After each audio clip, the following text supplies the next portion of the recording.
Hello everybody, welcome back to my channel. My name is Becca, and on this channel we talk about all the houseplant things, including houseplant care, houseplant advice, houseplant chores, and today we're going to be talking about 4 inevitable facts about houseplant care. There are a few inescapable truths that come with taking care of plants, and some of these might be really hard for people to grasp and come to terms with at the beginning of taking care of plants, but as you age with your plants, it'll all feel very normal, and I promise the anxiety that you feel about taking care of your plants should slowly dissipate. The first documented plant that I know of that I owned independently of my family, because I did grow up around houseplants kind of, was February 2018. 18, 19, 20, 21, 22, 23, 24, 25.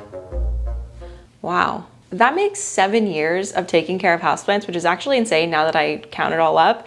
But I'm really excited to share with you all of these tips so that you can own plants for just as long as me and maybe even longer. The number one inevitable thing that houseplants are going to do is die. Plants are going to die. And it's a really hard reality to come to terms with, especially in certain cases if a plant is very sentimentally valuable to you, or you spent a lot of money on it, or it just seemingly happened out of nowhere. It can be an emotional experience, and I have an entire series on my channel called Plant Funeral, where I talk about all of the plants that have died that year, reviewing the stories as to why, and just generally talking about what it taught me, because I truly believe that with every plant that passes on, it's a lesson that we were invited in to learn from this plant. You know how you hear about how certain animals that live in the wild will live X amount of years, but in captivity they'll live longer? I feel like with houseplants, it's almost reversed. In captivity, they live a little bit shorter lives because most of us at least, do not live in tropical rainforests where a lot of our plants are from. So we are not going to be able to give them the perfect conditions all the time. As much as we would want them to, and as hard as we try to do that, it's just not gonna work out every single time. The second inescapable, undeniable fact of owning houseplants is that plants will get pests. Early on in my plant journey, I did not experience pests for at least 2 years, I wanna say. And actually, that's a lie. I did experience pests, but I didn't acknowledge them, which in my mind meant they didn't exist. So when I suspected that a plant had a pest, I would just throw it away.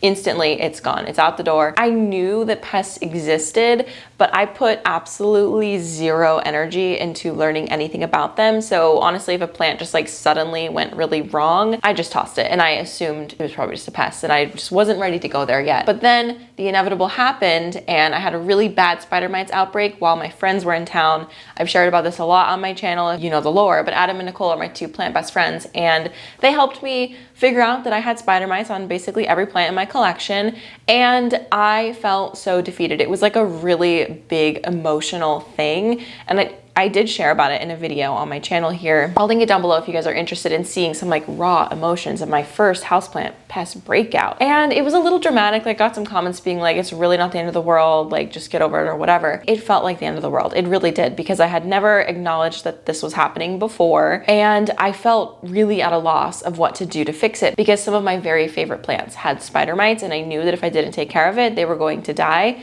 And again, houseplant death is inevitable, but there are some ways that we can help them out.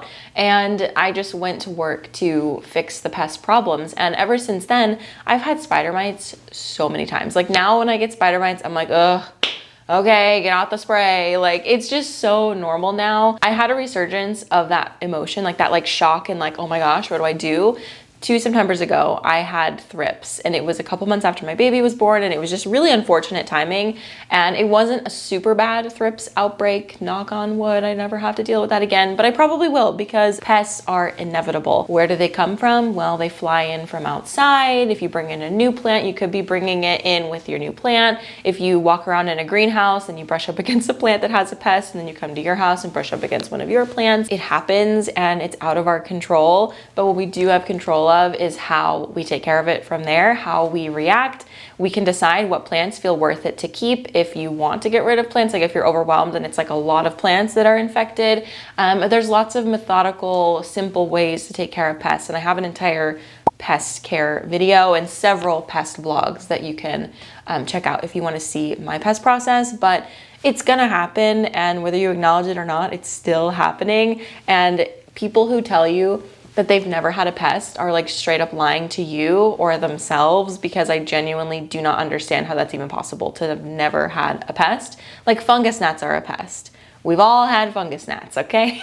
The third inescapable houseplant fact is that plants are replaceable. This one, I wanted to like turn the tides towards the end of the video of being a little bit more positive, because I just really want you to know that no plant that you own is so rare that you will never have it again. And if that's the case for you, maybe you should be getting investigated, okay?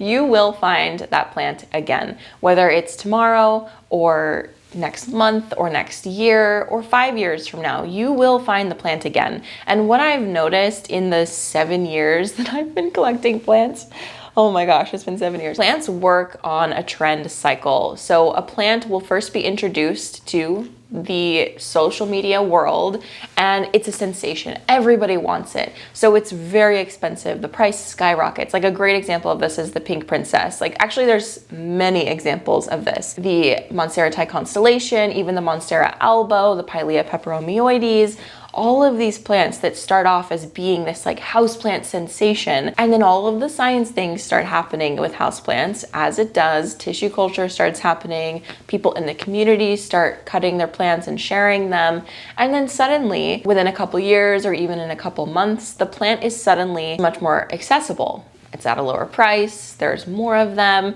You might even see them at your big box stores like Lowe's, Home Depot. With a little bit of patience, I know that you will be able to find that plant again.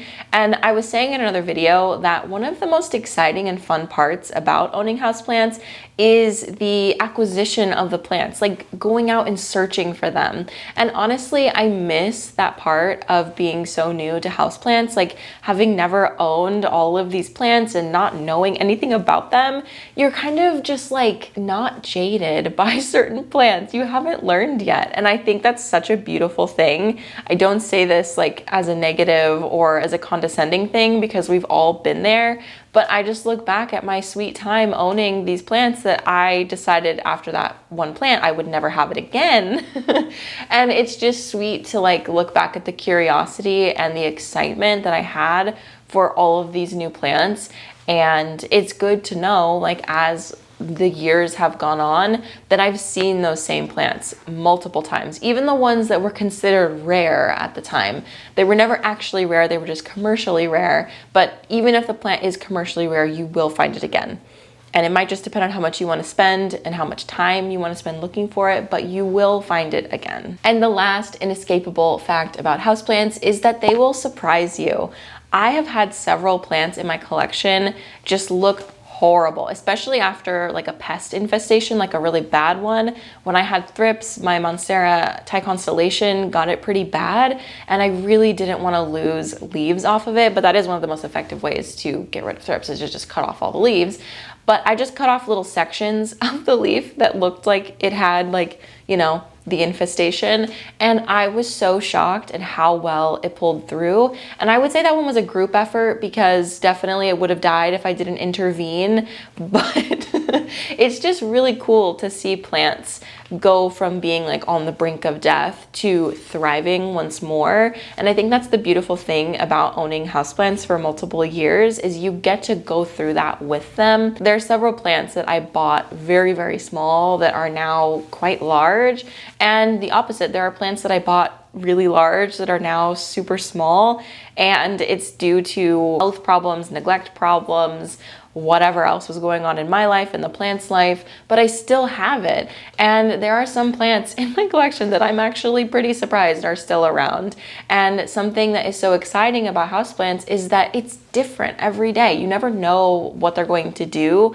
To a certain degree, obviously they're a little predictable. Like, they're gonna put out a new leaf, they're gonna put out a flower, they're gonna put out a new leaf. But what does this leaf look like? Like, you get what I'm trying to say. But it's just cool because it's this thing where we can't exactly control every little thing it does, but there are some things we can control and manipulate in the environment to get a certain outcome, but you still don't know what the plant's going to do. With variegated plants, you don't know what that new leaf is going to look like. You don't know if the pollination you're doing is going to work and create seeds. And then it does happen. And then it's really exciting, and you get this wonderful sense of accomplishment that you and your plant did something together. And I definitely am a person who overly personifies my plants, but I genuinely feel very close to some of them. We have a very strong bond, and they're special to me. And they continue to surprise me every day with their new leaves and just all of the fun things that they do, all the fun ways they grow, all the places in my home that they have found a way to grow. I don't know, it's exciting every day, and that is probably one of the biggest reasons that I love houseplants and just plants in general, landscaping, gardening. It's just all so fun, and I feel really lucky to have had 7 years with them to grow together, because when I first started, I didn't know anything, and now here I am. Not saying I know everything now, I'm always learning, but my plants have taught me so much. So while some of these inevitable facts are not super fun, there are some that are really awesome, and I hope that you were able to take some wisdom from this video and apply it to your own collection and just feel better about a plant if it isn't looking great, or if it's dying, or I don't know. If you're stressed about your plants, I understand, and I want you to live your life with them in a fun way. I want this to be a fun thing for you. So that's why I really try to put out like educational videos that feel approachable, because I'm not a woman in STEM. I'm just a silly girly who likes houseplants, and I'm sure that there's a lot of you out there who can relate to that. So if you can, I would love for you to subscribe to this channel for more silly girly houseplant content. And yeah, I'll see you guys in the next video. Bye.